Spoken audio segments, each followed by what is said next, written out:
Hello दोस्तों। गुड़हल का फूल जो होता है वो हर पूजा पाठ में ज़रूरी होता है। गुड़हल के फूल जो होते हैं उनकी वजह से मच्छर जो होते हैं वो कम होते हैं, दूर चले जाते हैं, क्योंकि उसका जो एरोगेंट स्मेल होता है उसकी वजह से मच्छर नहीं रहते। तो आपको कोई भी मॉस्किटो रिपेलेंट लगाने की ज़रूरत नहीं होती है। इस वीडियो में मैं आपको बताऊंगी कि गुड़हल का फूल आप छोटे से पॉट में भी कैसे लगा सकते हो। अगर आपका पॉट छोटा है तो उसके फूल भी छोटे होंगे, अगर आपका पॉट बड़ा है तो उसके फूल भी बड़े होंगे। पॉट जो प्लांटर होता है ना, उसका जो इम्पोर्टेंस होता है कोई भी प्लांट में वो बहुत ज़्यादा होता है। तो इस वीडियो में मैं बताऊंगी आपको कि गुड़हल के फूल जो है वो बीज से कैसे लगाते हैं। अभी ये बीज आपको नर्सरी से लाने की ज़रूरत नहीं है। आप जो पूजा के लिए फूल लाते हो उसी से आप ये जो प्लांट्स हैं वो बनाएंगे, इसके सीड्स बनाएंगे। मैं इस वीडियो में आपको गुड़हल के लिए जो पॉटिंग मिक्स लगता है उसे कैसे बनाना है वो भी बताऊंगी।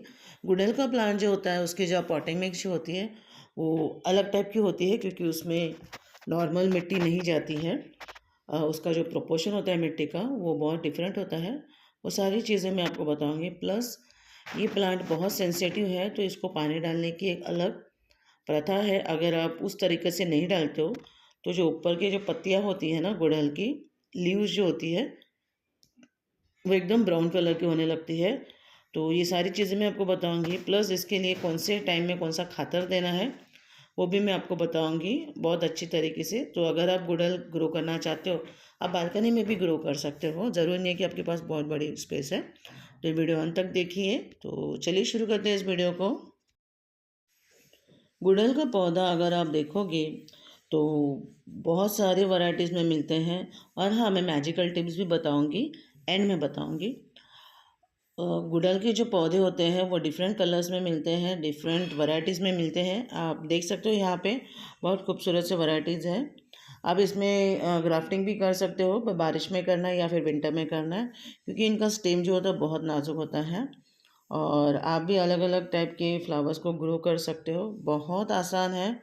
और इसको मेंटेन करना थोड़ा डिफ़िकल्ट है इस प्लांट को, क्योंकि अगर आप इसकी अच्छे से देखभाल नहीं लेते तो वो तुरंत मर जाते हैं। कई बार फ्लावर्स ही नहीं आते हैं या फिर फ्लावर्स आने के पहले इसके स्टेम सूखने लगते हैं। तो ये सारी चीज़ें जो होती है उसके पीछे कोई ना कोई तो रीज़न होता है।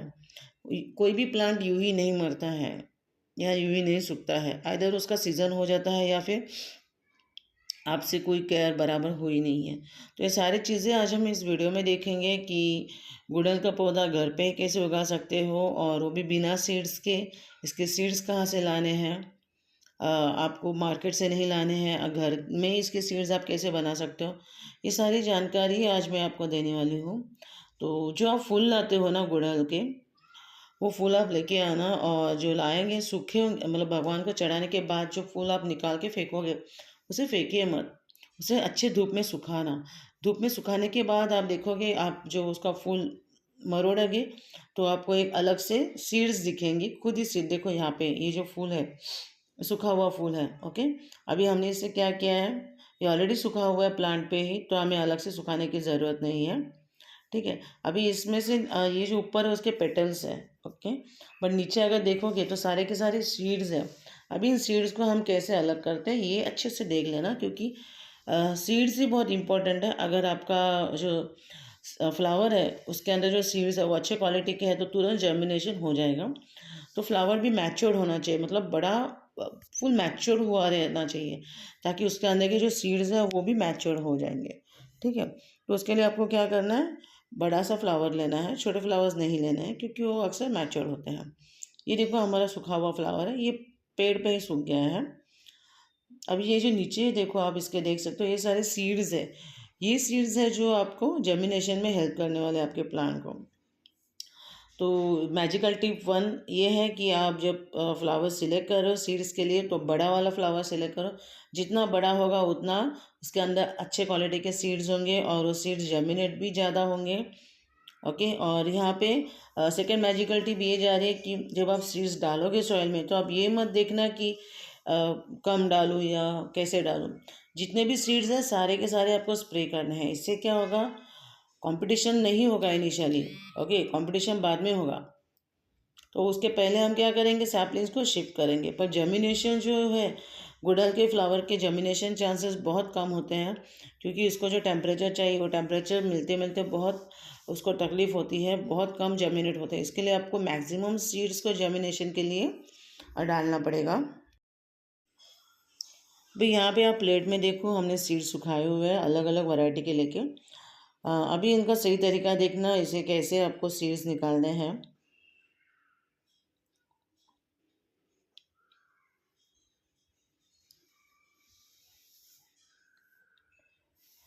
थर्ड मैजिकल टिप ये आते हैं कि जो फ्लावर के सीड्स आएंगे, जो फ्लावर है वो पूरी तरह से सूखा होना चाहिए। बिना सूखे हुए फ्लावर के सीड्स डालोगे तो वो कंपोस्ट बनेगा, डिकम्पोज हो जाएगा, क्योंकि सीड्स मैच्योर नहीं होते हैं। अब देखो यहाँ पे हमने फ्लावर लिया है और अभी इसके सीड्स हम कैसे निकाल रहे हैं वो देख लेना।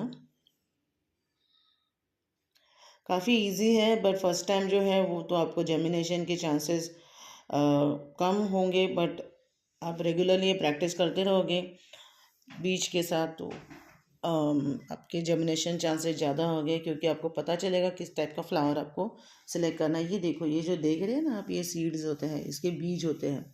आपको ये इन्हीं बीजों को मिट्टी में डालना है और अच्छे से स्प्रे करना है, क्योंकि जितना ज़्यादा स्प्रे करोगे उतने ज़्यादा क्या होगा, सीड्स जर्मिनेशन होने के चांसेस होते हैं।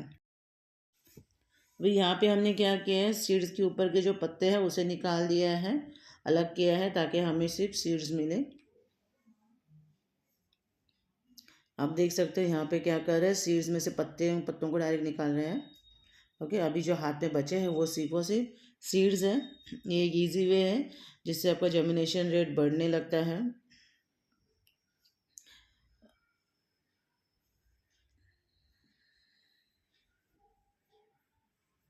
देखो कितने अच्छी तरह से उनको स्प्रेड किया है सीड्स को।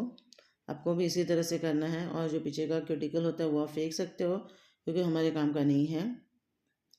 सेम वे इस फूल को भी ऐसे ही करेंगे हम, ऊपर से पत्तियों को निकाल के नीचे से हाथ में सीड्स रखेंगे, बीज रखेंगे, और बहुत इजी है। बट ये स्टेप जो है वो संभाल के करना है, क्योंकि सूखे हुए तो जोर ज़्यादा लगेगा। बट आपको ये देखना है कि आपके सीड जो है वो डैमेज ना हो। ये देखो कितने अच्छे सीड्स हैं, इसलिए जितने आप बड़ा फ्लावर लोगे उतने आपके सीड्स भी मैच्योर होंगे और स्ट्रांग होंगे, जिससे हमारे जर्मिनेशन के जो रेट्स है वो बढ़ेंगे। तो अब यहाँ देख सकते हो हमने सीड्स को अलग करके लिया है फ्लावर से, और फ्लावर्स के पेटल से वो मैक्सिमम निकाल दिए हैं। कुछ कुछ बचे हैं क्योंकि नहीं निकल पा रहे थे, वरना वो सीड्स जो है वो डैमेज हो जाते, तो थोड़े बहुत तो चल जाते हैं। अभी यहाँ पे हमारे पास सीड्स मिले हैं, और ये डिफरेंट कलर के फ्लावर के सीड्स हैं, तो हमें भी पता चले कौन से पॉट में हम कौन से सीड्स डाल रहे हैं। ओके, तो ऐसे आपको फ्लावर्स मिल सकते हैं।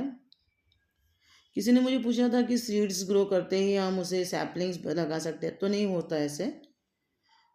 और उसको ग्रो करना पड़ता है, थोड़ा मैच्योर होने के बाद ही सैपलिंग ये ग्राफ्टिंग कर सकते हैं उसके ऊपर, पहले नहीं कर सकते।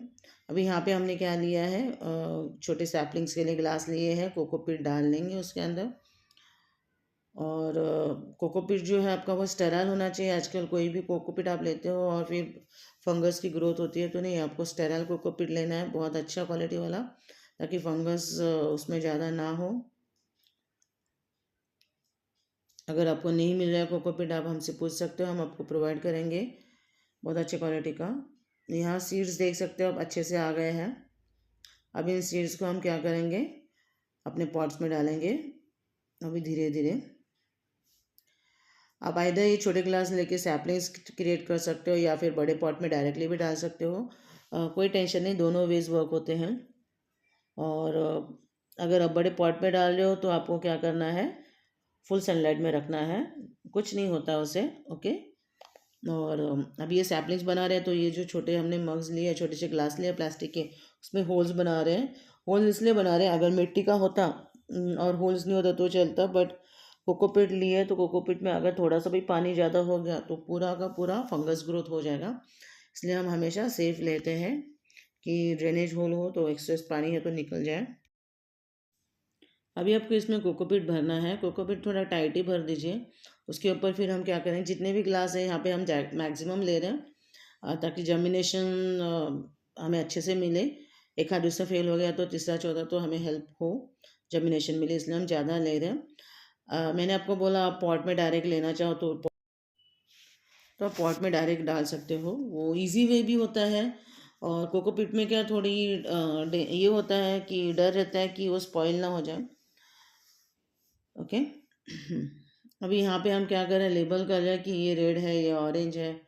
ओके, क्योंकि हमने डिफरेंट टाइप ऑफ ये लिए हुए हैं। आप आपके हिसाब से कर सकते हो, ज़रूर नहीं आपको इसमें ये फॉलो करने की ज़रूरत नहीं है, आप अपने हिसाब से कर सकते हो। अभी हम इसमें क्या करेंगे, सीड्स डालना स्टार्ट करेंगे। ये रेड वाला है और बाकी सारे ऑरेंज वाले हैं। तो अब हम सीड्स डालेंगे और सीड्स डालने के बाद उसमें वापस ऊपर से एक लेयर कोकोपीट के डालेंगे। आप कोकोपीट की जगह पे गार्डन सॉइल भी ले सकते हो, बट आपको ये देखना है कि उसमें कोई भी टाइप का मैन्योर नहीं होना चाहिए, राइट। हाँ, और एक बार आपने ये प्रोसेस किया तो फिर आपको इसे फुल सनलाइट में रखना है। अभी ये जो है, ये यहाँ पे ऐसे सैपलिंग बना रहे हैं, इसे हम फुल सनलाइट में नहीं रखेंगे। क्योंकि इसमें लेस स्पेस है और वाटर होल्डिंग कैपेसिटी भी इसकी कम होगी, क्योंकि हमने नीचे ड्रेनेज होल दिए हैं, राइट।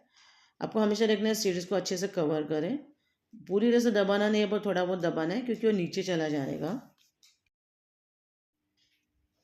अभी आप देख सकते हो हमने ऑलरेडी बना के रखा है। अब इसको पानी का स्प्रे देना है। पानी डालते वक्त बहुत ज़्यादा ध्यान रखना है, वरना क्या होगा, सीड्स आपके एक्सपोज हो जाएंगे। और पानी आपको देना है अच्छे से, ताकि सारा का सारा पानी नीचे आ जाए, तुरंत नीचे आ जाए। कोकोपीट है तो कोई इश्यू नहीं होता है, गार्डन सॉइल है तो आपको उसमें रिवर्स सैंड थोड़ी मिलानी पड़ती है, वरना क्या होगा, वो चिपक जाएगी और सीड्स उसी में जर्मिनेट नहीं हो पाएंगे।